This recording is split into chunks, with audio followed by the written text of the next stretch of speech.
चारवाक दर्शन अनुमान को प्रमाण के रूप में नहीं स्वीकारता। कारण सहित चारवाक के प्रत्यक्षवाद की समीक्षा कीजिए। चारवाक दर्शन भारतीय दर्शन की एक अद्वितीय धारा है जो विश्व को परखने के लिए प्रत्यक्ष अनुभव को सर्वोपरि मानता है। इसके अनुयायी अन्य तर्कों और अनुमानों को तथ्य के रूप में स्वीकार नहीं करते।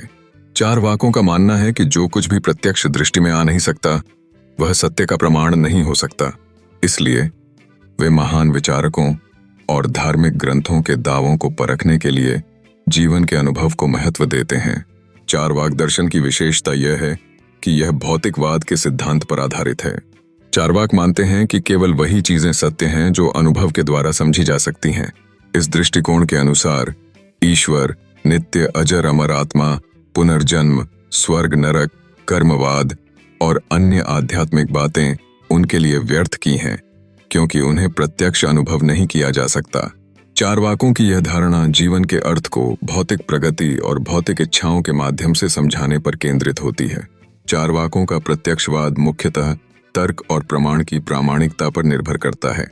वे यह स्वीकार करते हैं कि जांच और अनुभव ही सत्य को उजागर कर सकते हैं और जिन चीजों का अनुभव नहीं किया जा सकता उन्हें बिना किसी सबूत के स्वीकार नहीं किया जा सकता। इसलिए वे धार्मिक ग्रंथों और पूर्वजों के विचारों को अनदेखा करते हैं क्योंकि वे अनुभव से परे हैं। प्रत्यक्ष को एकमात्र प्रमाण मानने वाला चारवाक दर्शन अनुमान में विश्वास नहीं रखता। वह अनुमान को अप्रामाणिक मानता है। अनु एवं मान का क्रमशः शाब्दिक अर्थ है पश्चात और ज्ञान, अर्थात जो ज्ञान प्रत्य बाद में प्राप्त होता है वह अनुमान कहलाता है। अनुमान प्रमाण में प्रत्यक्ष के आधार पर अप्रत्यक्ष का ज्ञान किया जाता है। जब आदमी आकाश में बादल घिरते देखता है तो वह इस बात का अनुमान कर लेता है कि वर्षा होने वाली है। इसी प्रकार पहाड़ पर उठता हुआ धुआं देखकर वहां आग होने का अनुमान किया जाता है। चारवाक दर्शन इस प्रकार के अनुमान आधारित ज्ञान पर आपत्तियां व्यक्त करता है। ये आपत्तियां इस प्रकार हैं। हर एक अनुमान व्याप्ति पर आधारित होता है। व्याप्ति अनुमान का प्राण कहलाती है। पहाड़ पर धुआं देखकर अनुमान किया जाता है कि वहां आग है। इसमें व्याप्ति यह है कि जहां जहां धुआं है वहां वहां आग है। दो चीजों हेतु साध्य के बीच आवश्यक सामान्य संबंध व्याप्ति कहलाता है। यहां धुआं और आग में व्याप्ति संबंध है। चारवाक दर्शन के अनुसार किसी भी अनुमान को संशय रहित तभी माना जा सकता है जब व्याप्ति वाक्य भी संदेह रहित हो। जब व्याप्ति वाक्य अवास्तविक होता है तो अनुमान भी निश्चय ही अवास्तविक होता है। अनुमान निश्चयात्मक नहीं है क्योंकि व्याप्ति संभव नहीं है। व्याप्ति वाक्य जहां जहां धुआं है वहां वहां आग है कि प्रत्यक्ष ज्ञान से प्राप्ति तभी हो सकती है जब हम सभी धुएं वाली चीजों को अग्नि सहित पाएं। लेकिन कुछ स्थानों पर धुएं के साथ आग देखकर यह बात सिद्ध नहीं की जा सकती कि जहां जहां धुआं है वहां वहां आग है। चारवाक दर्शन के अनुसार प्रत्यक्ष प्रमाण का क्षेत्र सीमित होता है। भूत तथा भविष्य काल के धुएं वाले पदार्थों का निरीक्षण कर पाना असंभव होता है। हम प्रत्यक्ष के द्वारा व्याप्ति की स्थापना नहीं कर सकते। चारवाक दर्शन मानता है कि व्याप्ति वाक्य की सत्यता को अनुमान द्वारा भी सिद्ध नहीं किया जा सकता। अगर हम व्याप्ति वाक्य को अनुमान से स्वीकार करें तो अनुमान की सत्यता को एक अन्य व्याप्ति पर निर्भर होना पड़ेगा। इससे अन्योन्याश्रय दोष पैदा होगा। इस दोष में व्याप्ति अनुमान पर तथा अनुमान व्याप्ति पर निर्भर होगा। चारवाक दर्शन कहता है कि व्याप्ति की स्थापना शब्द के जरिए भी नहीं की जा सकती है। कारण यह है कि शब्द की सत्यता अनुमान पर आधारित होती है। इसलिए अनुमान की तरह शब्द के विरुद्ध भी दोष पैदा हो जाते हैं। यदि अनुमान को शब्द पर आश्रित माने तो हर एक अनुमान के लिए शब्द पर निर्भर रहना पड़ेगा। इससे स्वतंत्र अनुमान करने की संभावना नहीं रहेगी। कुछ लोगों का मानना है कि व्याप्ति की स्थापना कार्य कारण संबंध से हो सकती है। धुएं और आग में भी कार्य कारण संबंध माना जा सकता है। लेकिन चारवाक दर्शन इस मान्यता का खंडन करता हुआ कहता है कि कार्य कारण संबंध सामान्य होने के पश्चात भी एक व्याप्ति है। इसमें एक व्याप्ति को सिद्ध करने के लिए दूसरी व्याप्ति को अपनाया जाता है। इससे पुनरावृत्ति दोष पैदा होता है। कुछ का मानना है कि सभी धुएं वाले पदार्थों को अग्नि युक्त नहीं देखा जाता, लेकिन सामान्य धुएं और सामान्य अग्नि का ज्ञान अवश्य होता है। इस कारण से धुएं और अग्नि के बीच संबंध की स्थापना की जा सकती है। चारवाक दर्शन इस विचार को भी निराधार बताता है। यह दर्शन सामान्य की सत्ता को नहीं मानता। वस्तुतः प्रत्यक्ष के द्वारा धूमत्व का ज्ञान संभव नहीं है। चारवाक दर्शन कहता है, व्यक्ति की सत्ता ही सत्य है। यदि कुछ देर के लिए सामान्य की सत्ता मान लें तो दो सामान्यों का ज्ञान, सामान्य धुएं तथा सामान्य अग्नि का ज्ञान प्रत्यक्ष द्वारा नहीं हो पाता है। हम उन सभी धुएं वाले पदार्थों को प्रत्यक्ष नहीं देख सकते हैं जिनमें सामान्य धुआं मौजूद है। कुछ लोगों को देखकर सामान्य की कल्पना करना भूल है। चारवाक दर्शन अनुमान को अप्रामाणिक इसलिए भी मानता है क्योंकि वह कहता है, हमारे सभी अनुमान यथार्थ नहीं होते हैं। यदि हम अपने व्यावहारिक जीवन में अपने विभिन्न अनुमानों का मूल्यांकन करें तो हम पाएंगे कि हमारे कई अनुमान गलत हो जाते हैं। इस कारण से अनुमान को यथार्थ ज्ञान का साधन नहीं कहा जा सकता। अनुमान एक अत्यंत जटिल प्रक्रिया है जो संदेह और अनिश्चितता से भरी होती है।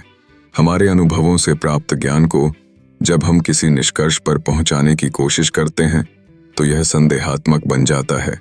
उदाहरण के लिए, जब हम धूमवान पर्वत को देखते हैं और यह अनुमान लगाते हैं कि यह वहनीमान है, तो हम प्रत्यक्ष अनुभव से अप्रत्यक्ष निष्कर्ष पर जाते हैं। यह प्रक्रिया न्यायिकों के अनुसार युक्तिपूर्ण सिद्ध नहीं होती जब तक कि धूम और अग्नि के बीच, हेतु और साध्य के बीच का नियत अनौपाधिक व्याप्ति संबंध स्पष्ट न हो। अनुमान निश्चयात्मक नहीं है। अनुमान संदेहात्मक है क्योंकि यह संशय युक्त व्याप्ति पर निर्भर करता है। अनुमान को हम प्रमाण तभी मान सकते हैं जब इसके द्वारा प्राप्त ज्ञान संशय रहित हो तथा वास्तविक हो, किंतु अनुमान में इन बातों का सर्वथा अभाव है। जब हम धुएं वाले पर्वत को देखकर इस निश्चय पर पहुंचते हैं कि पर्वत पर आग है, तो हम प्रत्यक्ष से अप्रत्यक्ष पर चले जाते हैं। न्यायिकों के अनुसार इस प्रकार का प्रमाण सर्वथा युक्तिपूर्ण है क्योंकि धूम तथा अग्नि से व्याप्ति का संबंध वर्तमान है। लेकिन यहाँ चारवाकों का कहना है कि अनुमान तभी युक्तिपूर्ण तथा निश्चयात्मक हो सकता है जब व्याप्ति वाक्य सर्वथा निःसंदेह हो, क्योंकि व्याप्ति वाक्य में ही कारण का कार्य के साथ, हेतु का साध्य के साथ पूर्ण व्यापक संबंध या नियत अनौपाधिक संबंध स्थापित रहता है। धूमवान पर्वत को निश्चयात्मक ढंग से अग्नि से युक्त तभी मान सकते हैं जब सभी धूमवान पदार्थ वास्तव में अग्नि से युक्त हों। सभी धूमवान पदार्थ अग्नि से युक्त हैं। ऐसा हम तभी सिद्ध कर सकते हैं जब सभी धूमवान पदार्थों को और उनके साथ अग्नि के संबंध को भी देख सकें, किंतु यह सर्वथा असंभव है। भूत तथा भविष्य की तो बात ही क्या, वर्तमान समय में भी संसार के भिन्न भिन्न भागों में जो धूमवान पदार्थ हैं उन्हें भी हम नहीं देख सकते। अतः यह स्पष्ट है कि हम प्रत्यक्ष के द्वारा व्याप्ति की स्थापना नहीं कर सकते। अनुमान के द्वारा भी हम व्याप्ति संबंध को स्थापित नहीं कर सकते, क्योंकि जिस अनुमान के द्वारा हम इसकी स्थापना करेंगे उसकी सत्यता भी व्याप्ति पर ही निर्भर करती है। इस तरह यहाँ अन्योन्याश्रय दोष हो जाता है। व्याप्ति की स्थापना हम शब्द प्रमाण के द्वारा भी नहीं कर सकते हैं, क्योंकि शाब्दिक प्रमाण की सिद्धि भी अनुमान के द्वारा ही होती है। दूसरी बात यह है कि यदि अनुमान सदा शब्द प्रमाण पर ही निर्भर हो तो फिर कोई भी व्यक्ति अपने आप से अनुमान नहीं कर सकता। उसे सर्वदा किसी विश्वास योग्य व्यक्ति पर निर्भर करना होगा। चारवाकों के अनुसार व्याप्ति का संबंध तब तक सही नहीं हो सकता जब तक हम सभी धूमवान वस्तुओं को नहीं देख सकते। वे यह कहते हैं कि जब तक हम यह साबित नहीं करते कि सभी धूमवान पदार्थ वास्तव में अग्नि से युक्त हैं, तब तक धूमवान पर्वत को अग्नि से युक्त मानना अनुचित है। यहाँ पर शिकायत यह है कि हमारी दृष्टि विश्व के विभिन्न हिस्सों में धूमवान पदार्थों की संपूर्णता को नहीं देख सकती। इस प्रकार प्रत्यक्ष ज्ञान के आधार पर व्याप्ति को सिद्ध करना असंभव प्रतीत होता है। अनुमान भी जब व्याप्ति पर निर्भर करता है तो यह अदृश्य रूप से अधूरा रह जाता है। एक संभावना यह है कि यदि हम धूम और अग्नि के समान धर्मों को देख सकते हैं तो बिना सभी धूमवान वस्तुओं को देखे उनके बीच के संबंध स्थापित करने का दावा किया जा सकता है। लेकिन चारवाक इस तर्क को भी अस्वीकार करते हैं। धूमत्व एक सामान्य विशेषता है जो सभी धूमवान पदार्थों में विद्यमान है, लेकिन इसे समझने के लिए हमें प्रत्येक धूमवान पदार्थ को देखना आवश्यक होता है। इसलिए जब तक हम सभी धूमवान पदार्थ प्रत्यक्ष नहीं कर लेते, तब तक धूमत्व का ज्ञान संपूर्ण नहीं हो सकता। इसी प्रकार यदि किसी एक वस्तु का अनुभव नहीं है तो व्याप्ति का ज्ञान होना असंभव है। इस अंतर्दृष्टि से यह स्पष्ट होता है कि विश्व में कोई निश्चित नियम तभी स्थापित किया जा सकता है जब हमें वस्तुओं के स्वभाव को समझने का पर्याप्त अनुभव हो। आग का हमेशा गर्म रहना और जल का हमेशा शीतल रहना इन नियमों से संबंधित है। चारवाक इस स्थिति को केवल वस्तुओं के स्वभाव के रूप में व्याख्यायित करते हैं। वस्तुओं के स्वभाव से हमें यह समझने में मदद मिलती है कि कैसे हमारे अनुभव हमें ज्ञान प्रदान कर सकते हैं, लेकिन इसे प्रमाणित करना एक जटिल प्रक्रिया है जिसमें अनुमान और व्याप्ति की भूमिका महत्वपूर्ण है। यदि अनुमान को इस अप्रामाणिक माने तो हमारा जीवन कठिन हो जाएगा। जिंदगी के हर क्षेत्र में हमको अनुमान का सहारा लेना पड़ता है। जब हम पानी पीते हैं तो इसी अनुमान से कि इससे हमारी प्यास बुझेगी। हम इसी अनुमान से फिल्म देखने जाते हैं कि उससे हमें सुख मिलेगा। बादलों को देखकर किसान अनुमान लगाता है कि बरसात होगी। दूसरे लोगों की बातों या कथनों का हम अनुमान के आधार पर ही निष्कर्ष निकालते हैं और अपने विचार दूसरों तक पहुंचाने की कोशिश करते हैं। चारवाक खुद अनुमान का प्रयोग करते हैं, हालांकि चारवाक दर्शन को आलोचना का सामना भी करना पड़ता है।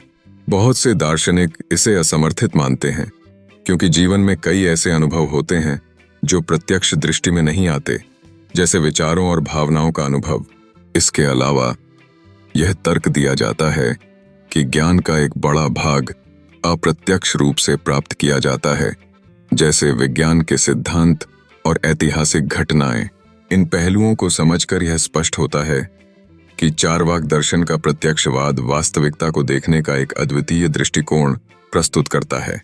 यह जीवन को सरलता से देखने की कोशिश करता है और भौतिकता को महत्व देता है। चारवाकों का यह विश्वास कि अनुभव और तर्क ही सत्य के रास्ते की कुंजी हैं, दर्शन शास्त्र में चर्चा के लिए एक महत्वपूर्ण विषय बनाता है।